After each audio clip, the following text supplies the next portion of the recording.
All right, good morning, people of YouTube. So this time we're back with what I believe to be a fun and creative pile deck that actually has a lot of versatility and merit in the BT13 format. This deck is focused on having at least two bodies every turn that can swing into security, while constantly floating out blockers and constantly cycling through, gaining card draw and setting up your trash to make big, big swings and have constant recursion for your bodies that are floating. And then if you need to, you can possibly go into something like a big Belphemon play. You have cards like Chaos Degrade to get rid of big problem threats. So this is a deck with just kind of answers for everything. So if you guys like this kind of content, make sure you guys like and subscribe. And without further ado, we'll go ahead and get into the card by card. So for the Digi-Eggs, I'm playing 4 copies of Tumblemon. This is the one that says if you have blocker, you get plus 1,000 on your opponent's turn. This makes our Chessmon pieces just a little bit bigger whenever they are going to block. And then we are playing a 5th egg. I am playing 1 copy of the BT2 Sumemon. This card has a high chance of triggering just because we have a lot of cards with the same names.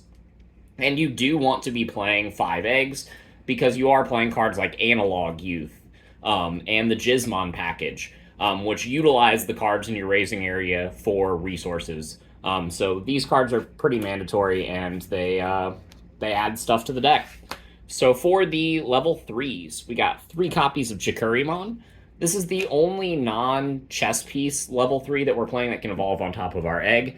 And the reason for that is because Blue Flare is kind of this deck's worst matchup. So being able to cycle into these is really, really nice. So we do have our chess pieces. I got 4 copies of the white pawn chess and 4 copies of the black pawn chess. These cards are absolutely fantastic in combination with the dual Tamer. These cards are great because the white one can swing, and then if it dies, then you get to play another card. These cards are great to pop off of the Gizmons, so that way you can play more of these and then play the Gizmons for reduced cost and gain value off of that. Having bodies that float is really, really great in a deck like this because you can use them for both security checks and you can use them as a resource to fuel your own plays. So that is it for the black rookies. We are only playing 11 of them. For the black level 4s, I'm playing 4 copies of the white Knight Chessmon and 3 copies of the black Knight Chessmon. So again, the white pieces are a little bit more valuable for this style of deck just because we can pop them with the Gizmon engine and then get extra value that way. So I am doing this 4-3 split because this is what I had room for. I feel like any more than this got a little bit clunky. And this deck does cycle enough that you are usually in possession of a chess piece to slam down.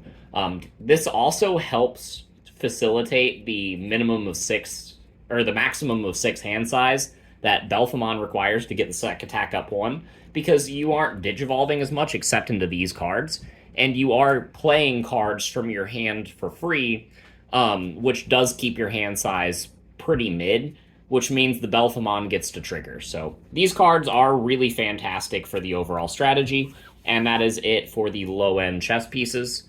For the Tamers, I am playing 3 copies of the black-yellow chess piece Tamer to give us more memory and help us even out our hand size while also playing chess pieces from our hand for free.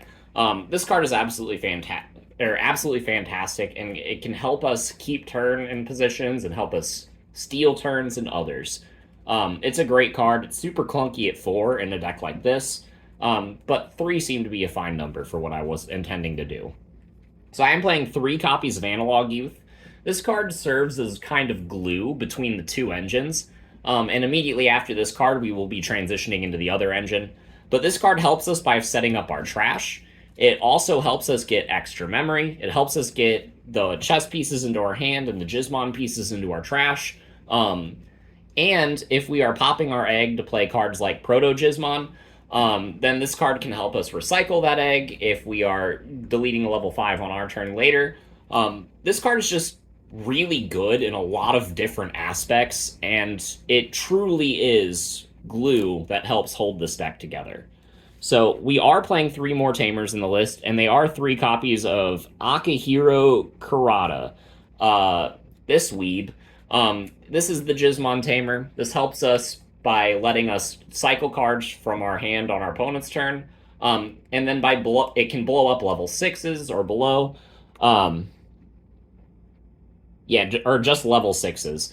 I'm sorry, but this card is absolutely fantastic to tuck under your Belphe with the end of turn effect to blow up cards, but also it allows us to blow up our own Gizmons to play the Belphemons, helping us facilitate that engine, which is super fantastic because you can blow up like the XT, reduce Belphemon sleep mode by 9, and then gain a memory or two off of the analog youths if you have these down, because you are blowing up a level 5 or higher Digimon in your field.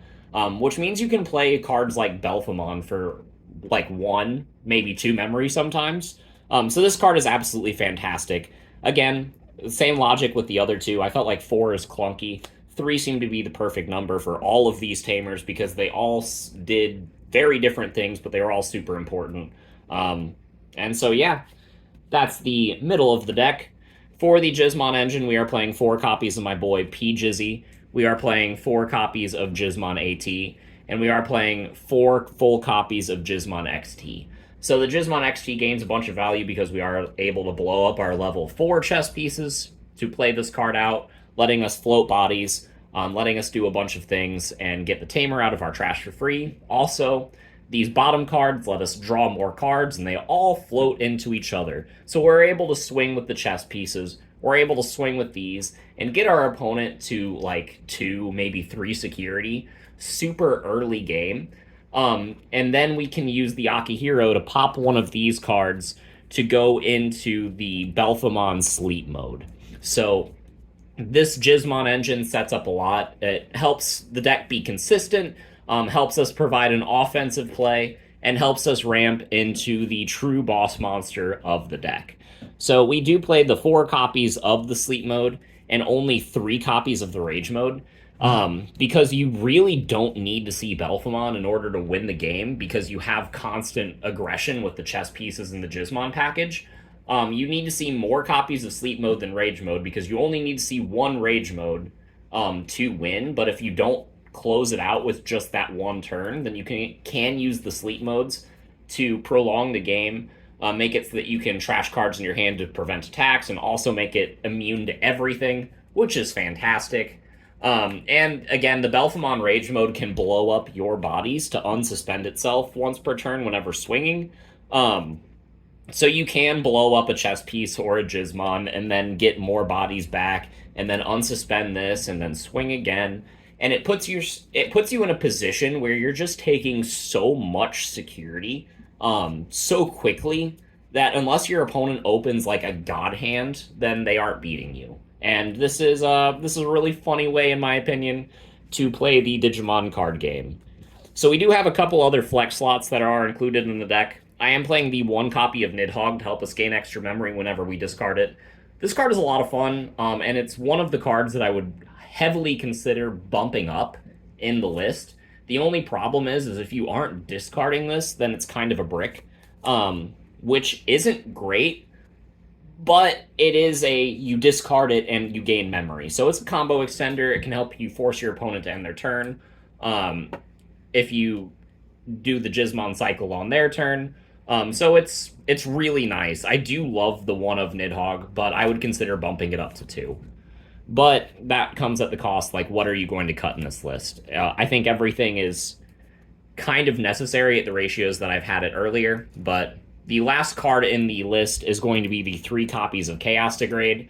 Ironically, I think this is the least necessary card in the list. However, this card is super annoying if your opponent does hit it in security. If you brick it in your hand, then you can discard it off the Gizmon package. And if there's a problem that you truly cannot get around, this card is always there for you. You have black and yellow Tamers, and you have black and yellow bodies that are floating constantly. So this card always feels like it's live. And again, it's the same logic with the Tamers. I felt like 3 was kind of a good number so that I'd see it when I needed it, but it wouldn't clump if I didn't need it.